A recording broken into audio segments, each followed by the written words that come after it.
Last episode of Ninja हथौड़ी। जिन्होंने Doraemon बनाया है यानी फुजिको है फुजियो, उन्होंने ही निंजा हथौड़ी भी बनाया है। अभी के समय में उनकी मृत्यु हो चुकी है और जो अभी ये शो संभाल रहे हैं उनसे आप एक बहुत तगड़ी एंडिंग की एक्सपेक्टेशन नहीं कर सकते और तगड़ी भी नहीं, नॉर्मली एक्सपेक्ट नहीं कर सकते। हाँ, अगर फुजिको जिंदा होते और वो खुद इनकी एंडिंग्स को लिखते तो वो डेफिनेटली बहुत तगड़ी होती। उनके नॉर्मल एपिसोड से ही इमोशनल कर देते थे तो फिर एंडिंग तो क्या इस जन्म में आपको निंजा हथौड़ी की एंडिंग देखने को नहीं मिलेगी? ऑफिशियली तो पता नहीं, लेकिन थोड़ा पेन का इस्तेमाल मैं कर सकता हूँ। जब तुक्के से मैंने डोरेमोन के लास्ट एपिसोड को लिखा था तो उसको अभी तक 6 मिलियन लोगों ने देख लिया है, तो क्यों ना आप लोगों के सामने निंजा हथौड़ी का लास्ट एपिसोड भी प्रस्तुत किया जाए। लेकिन इस शो की एंडिंग होगी कैसे? डोरेमोन का तो समझ आता है, नोबिता पहले कमज़ोर था, उसने मेहनत करी और अंत में सफल होकर दिखाया। लेकिन यहाँ कैसे होगा? हमारा भविष्य में जाकर सफल होगा? नहीं। तो केनिची निंजा बन जाएगा? तौबा तौबा। हमें इस शो को समझते हुए इसकी एंडिंग को लिखना होगा। ठीक है, शुरू करते हैं।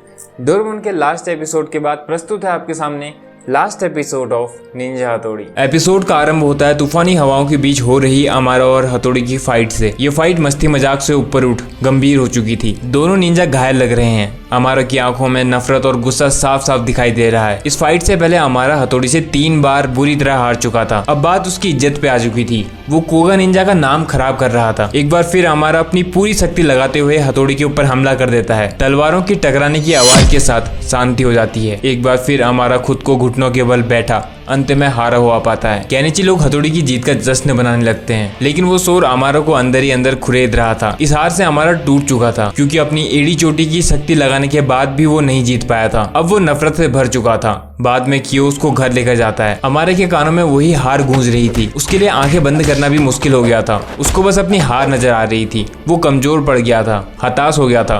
वो दिल में नफरत लिए हथौड़ी को बुरी से बुरी तरह हराना चाहता था और इसी तड़प में वो जी रहा था। वहाँ जब हथौड़ी और बाकी सब घर पहुँचते हैं तो वो देखते हैं कि केनिची की मॉम और डैड चिंतित लग रहे थे। केनिची की डैड की जॉब खतरे में आ गई थी। उनको ऑफिस से निकाला भी जा सकता था। वो दोनों चिंतित थे। वहीं शिंजो और शिशिमानो हथौड़ी की जीत से बहुत खुश थे। वो इधर उधर दौड़ रहे थे। इसी भागदौड़ में उनसे किचन में रखा सारा खाना गिर जाता है। केनिची की मॉम पहले से ही भविष्य को लेकर तनाव में थी, इसलिए उनको बहुत गुस्सा आ जाता है और वो शिंजो और शिशिमानो को बहुत डांट देती है। उनकी डांट में भविष्य की चिंता दिखाई दे रही थी कि डैड की जॉब खतरे में है और तुमको खाने की कदर नहीं पता। खुद कमाते तो तुमको पता चलता, बस बर्बाद करते रहते हो। ये बात हथौड़ी को बुरी लगती है, लेकिन साथ ही वो माँ की चिंता को भी समझता है। हथौड़ी उनके परिवार के ऊपर ज्यादा भार ना बनते हुए ये डिसाइड करता है कि वो सुबह चुपचाप बिना बताए गांव निकल जाएंगे। सुबह सबके उठने से पहले हथौड़ी, शिंजो और शिशिमानो केनिची के लिए एक लेटर छोड़ गांव को निकल जाते हैं। हथौड़ी को महसूस होता है कि अभी शिंजो और शिशिमानो इतने समझदार नहीं हुए हैं कि वो बड़ों की चिंताओं को समझ सकें, इसलिए इनको कुछ समय गाँव में रखना ठीक रहेगा। हथौड़ी लोग सब गाँव पहुँच जाते हैं, लेकिन उनको अचानक देख हथौड़ी के पिता चिंता में आ जाते हैं क्योंकि उनको पता नहीं था कि वो अचानक आ जाएंगे। उन्होंने एक दिन पहले ही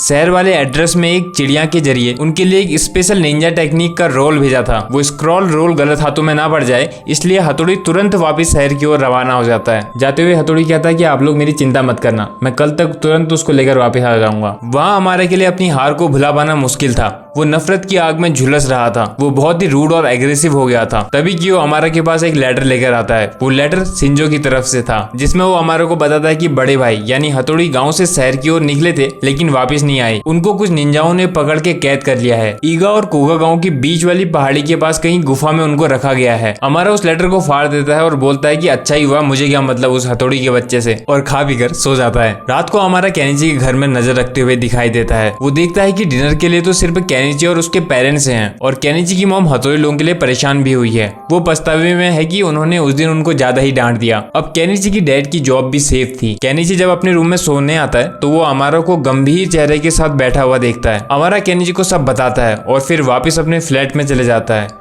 कुछ देर वो सोचने के बाद सो जाता है। हमें दिखाया जाता है एक अंधेरे कमरे में हथौड़ी को बांधा हुआ है। अंधेरा इतना है कि साफ साफ कुछ दिखाई नहीं दे रहा है। उसके कपड़े गंदे हुए पड़े थे। उसको देख के ऐसा लग रहा था जैसे वो लंबे समय से बेहोश पड़ा हो। उसका चेहरा भी ढका हुआ था और कपड़े भी अलग से लग रहे थे। तभी हमें एक एक कर हथौड़ी की पहरेदारी में खड़े निंजा गिरते हुए दिखाई देते हैं। बाहर खड़े सभी निंजा जमीन में पड़े थे। फिर हमें तलवारों के टकराने की आवाज, बम गोला बारूद के फटने की आवाज सुनाई देने लगती है। ऐसा लगता है कोई तूफान की तरह हमला करते हुए आ रहा हो।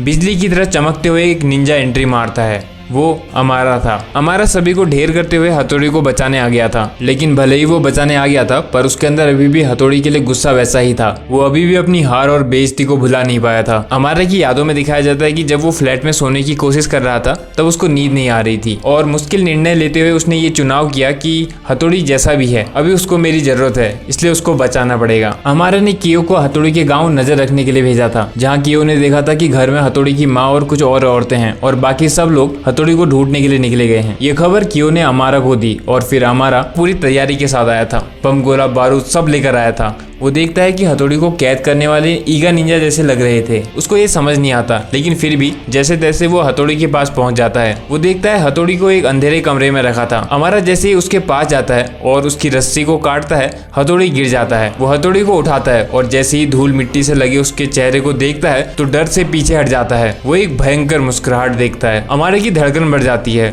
वो हथौड़ी जैसा दिखने वाला रूम से बाहर निकलकर अमारा को अंदर ही कैद कर देता है। अमारा समझ गया था कि ये एक ट्रैप है। वो हथौड़ी नहीं है, वो कोई और है। ये वो व्यक्ति था जिसने हथौड़ी बनने की नौटंकी की थी अमारा को फंसाने के लिए। यानी हथौड़ी कभी किडनैप हुआ ही नहीं था। ये सब अमारा को पकड़ने के लिए एक चाल थी। अमारा बहुत चालाक था और ये व्यक्ति उसको सीधे पकड़ नहीं पा रहा था। अमारा हमेशा उससे बच जाता था, इसलिए उसने ये चाल चली। वो लेटर जो शिंजो की ओर से आया था वो भी झूठा था। ये व्यक्ति सही मौके का इंतजार कर रहा था और इस बार उसको ये मौका मिल गया था। उन्होंने सफलतापूर्वक चालाकी से अमारा को कैद कर दिया था। जो हथौड़ी का बहरूपिया बना था वही ईगा निंजा था, जिसने ये सारा प्लान बनाया था। अमारा उससे पूछता है, तुमने मुझे क्यों कैद किया?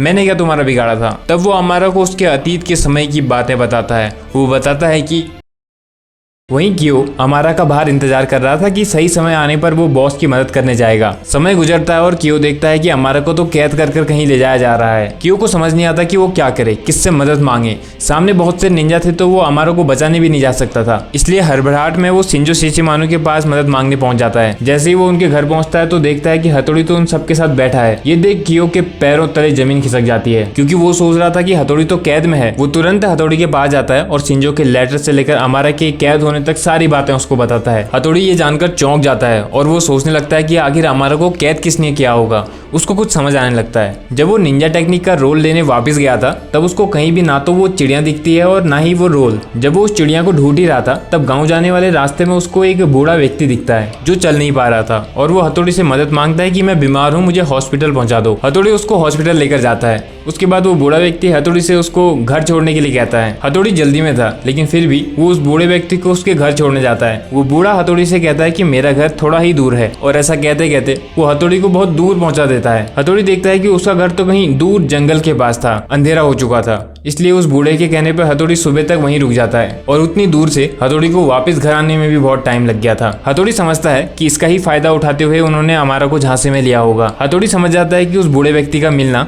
योजना का एक हिस्सा था। हथौड़ी अमारा को याद कर थोड़ा भावुक हो जाता है कि अमारा उसको बचाने आया था और फिर गुस्से में अपनी तलवार खींच लेता है और बोलता है, चलो अब हमें जल्द से जल्द अमारा को बचाना होगा। तभी वहाँ यूमिको, केनिची और टीचर भी पहुंच जाते हैं। हथौड़ी को केनिची गले लगाता है और बोलता है कि अच्छा ही हुआ तुम ठीक हो।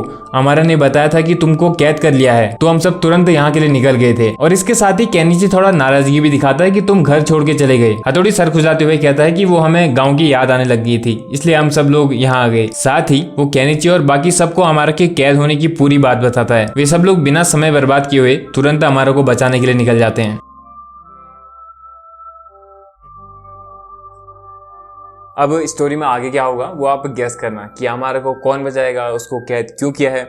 अमारा के पिता से संबंधित भी कुछ चीजें हैं स्टोरी में जो आपको अगले पार्ट में पता चलेंगी। फिर भी कमेंट्स में आपको क्या लगता है स्टोरी आगे को किस टाइप की होगी, शॉर्ट में बताने की कोशिश करना। तो यहाँ पर इस एपिसोड का पार्ट 1 पूरा होता है।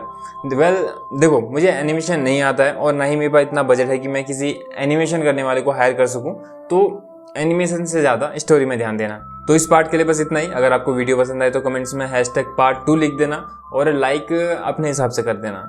जल्द मिलते हैं।